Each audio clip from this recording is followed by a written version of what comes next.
कानी बहू। किशोरी लाल जी के बेटे राघव की शादी की बात जगह जगह चल रही थी, लेकिन किशोरी लाल जी को कोई लड़की पसंद ही नहीं आती थी। और उसकी एक ही वजह थी, किशोरी लाल जी का लालची होना। उनको लड़की वालों से मोटा दहेज चाहिए था और इसी चक्कर में एक दिन वो एक बहुत पैसे वाले के घर अपने बेटे का रिश्ता लेकर पहुंचे। उस आदमी का नाम था ओम प्रकाश। देखिए किशोरी लाल जी, मेरी एक ही बेटी है और मेरी सारी संपत्ति जायदाद सब कुछ मेरी बेटी नैना का ही है। पापा, नाम से लगता है बहुत खूबसूरत होगी। कितना अच्छा नाम है ना, नैना। ओ, वैसे बात तो सही है आपकी। अब इतना पैसा है, जमीन जायदाद है, इकलौती बेटी, आप भी क्या करेंगे? सब कुछ उसे ही देंगे ना। बिल्कुल ठीक पहचाना आपने। बस बेटी की शादी और सारी जायदाद उसके नाम। पापा, बिना देखे हाँ कर दीजिए ना। इतना अच्छा रिश्ता फिर कहाँ मिलेगा? माला माल हो जाएंगे हम। मैं अपनी बेटी को बुलाता हूँ। अरे नहीं नहीं नहीं नहीं, आपकी बेटी का नाम नैना है, सुनकर ही लगता है बहुत सुंदर होगी। रहने दीजिए अंकल, मैं तो आपकी बेटी के नाम से ही इतना खुश हो गया हूँ कि उसे बिना देखे शादी करने को तैयार हूँ। अब तो मैं उसका चेहरा सीधे शादी के बाद ही देखूंगा। और इस तरह राघव नैना का चेहरा नहीं देखता और उससे शादी कर लेता है। शादी के बाद अपनी सुहाग रात पर जब राघव नैना का घूंघट उठाकर देखता है तो नैना की आंखें बंद थी। कितनी खूबसूरत हो तुम नैना, जरा अपनी आंखें खोलकर मेरी तरफ देखो तो सही। नहीं, मुझे शर्म आती है। अरे, मैंने तुम्हें शादी से पहले भी नहीं देखा, और अब अगर तुम आंखें खोलकर मुझे देखोगी भी नहीं तो मुझे अच्छा कैसे लगेगा? इससे पहले कि नैना अपनी आंखें खोलकर राघव की तरफ देखती, अचानक से लाइट चली गई और राघव नैना को पूरी तरह से देख भी नहीं पाया। अगली सुबह नैना राघव के लिए नाश्ता बनाकर लेकर आई। अरे ये क्या, आधा पराठा सीका हुआ है और आधा बिल्कुल कच्चा। ये तुमने क्या किया नैना? बहू, तुमने क्या आधा पराठा तवे से नीचे लटका कर रखा था, जो आधा सिका है और आधा कच्चा? मुझे जितना दिखेगा उतना ही तो सीखूंगी ना पापा जी। जहाँ जहाँ मुझे नजर आ रहा था वहाँ मैंने सीख लिया, जहाँ जहाँ नहीं दिखा वहाँ कच्चा रह गया होगा। इसका क्या मतलब है? ये कैसा मजाक कर रही है तुम? अरे बहू, तुमने इतना लंबा घूंघट क्यों लगाया हुआ है?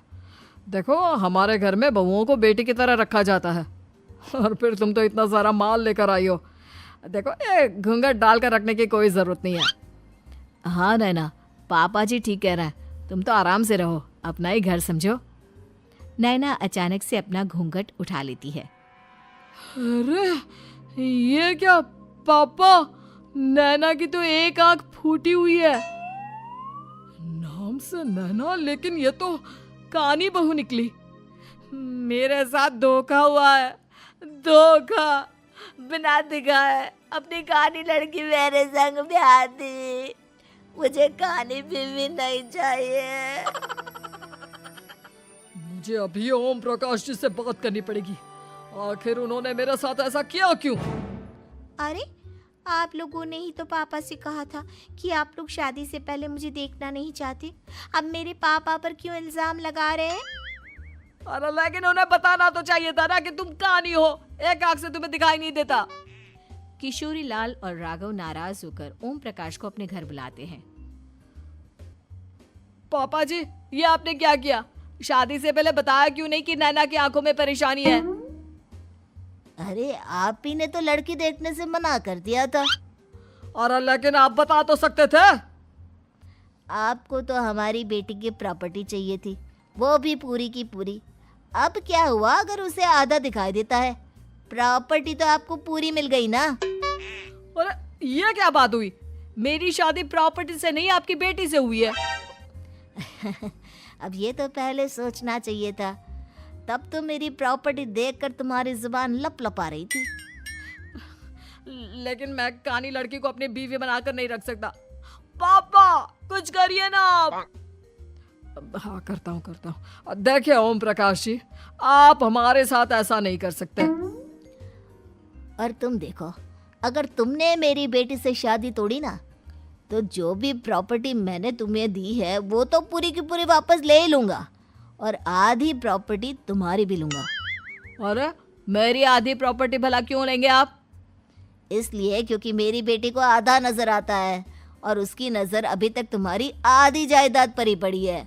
अब तुम उसे घर से निकालोगे तो कुछ तो लेकर जाएगी ना। और अगर हम आपकी बेटी को अपने घर की बहू बना कर रखे तो? तो तुम्हारी पूरी प्रॉपर्टी तुम्हारी ही रहेगी, और जो मैंने तुम्हें दिया है ना, उसमें से बस मैं आधा लेकर जाऊंगा। अरे लेकिन अब आप अपनी दी हुई प्रॉपर्टी में से आधी वापस क्यों लेकर जाएंगे? अगर मैं आपकी बेटी को अपनी पत्नी बनाकर रखने को तैयार हूं तो? इसलिए ताकि भविष्य में अगर तुम मेरी बेटी को धोखा दो तो उसके पास कुछ तो रहे जो पति का हो। वैसे मेरे पास तो बहुत कुछ है, लेकिन अपने पति की कोई निशानी तो उसके पास होनी चाहिए ना। अब अगर तुमने मेरी बेटी को कानी कहा तो तुम्हें प्रॉपर्टी भी कानी ही मिलेगी, पूरी नहीं। जमाए राजा। किशोरी लाल और राघव समझ चुके थे कि वो बुरी तरह फंस चुके हैं और अब उनके पास वहां से निकलने का कोई चारा नहीं है। अब समझ में आया ना, लालच बुरी बला होती है। एक तो तुम्हें प्रॉपर्टी मिली, ऊपर से बीवी मिली, उसमें तुम्हें नखरे भी दिखाने हैं। आए बड़े, चुपचाप बैठो दोनों। कुछ दिनों के बाद नैना राघव की कार लेकर बाजार घूमने निकलती है और जब कार लेकर वापस आती है, ये क्या? एक तरफ से मेरी गाड़ी पूरी खराब हो चुकी है। लगता है तुमने मेरी गाड़ी को किसी दूसरी गाड़ी के साथ एक्सीडेंट किया है। अरे अरे कितना बड़ा नुकसान कर दिया तुमने बहू। वो क्या है ना पापा जी, मुझे एक आंख से दिखाई नहीं दे रहा था, सामने से गाड़ी आ रही थी। मुझे तो सिर्फ आधा ही दिखाई दिया और वो गाड़ी मेरी कार से रगड़ते हुए निकल गई। अब मैं क्या करूं बताओ? आप इसे ठीक कराने के पैसे कौन देगा? तुम्हारे पापा? तुमने मुझसे इस तरह से बात की? अभी रुको। नैना राघव की शिकायत ओम प्रकाश को कर देती है। देखो राघव, अब जो मेरी आधी प्रॉपर्टी तुम्हारे पास थी ना, उसमें से आधी और मैं लेकर जाऊंगा, क्योंकि तुमने मेरी बेटी को डांटा। अरे नहीं नहीं पापा जी, गलती हो गई, माफ कर दो। गलती की तो कोई गुंजाइश ही नहीं। अगली बार मेरी बेटी को डांटा तो बची हुई आधी में से आधी और ले जाऊंगा। लालच के चक्कर में हम दोनों ने बहुत बड़ी गलती कर दी बेटा। एक तो तुम्हें कानी बहू मिली और ऊपर से जो माल मिला वो भी काना।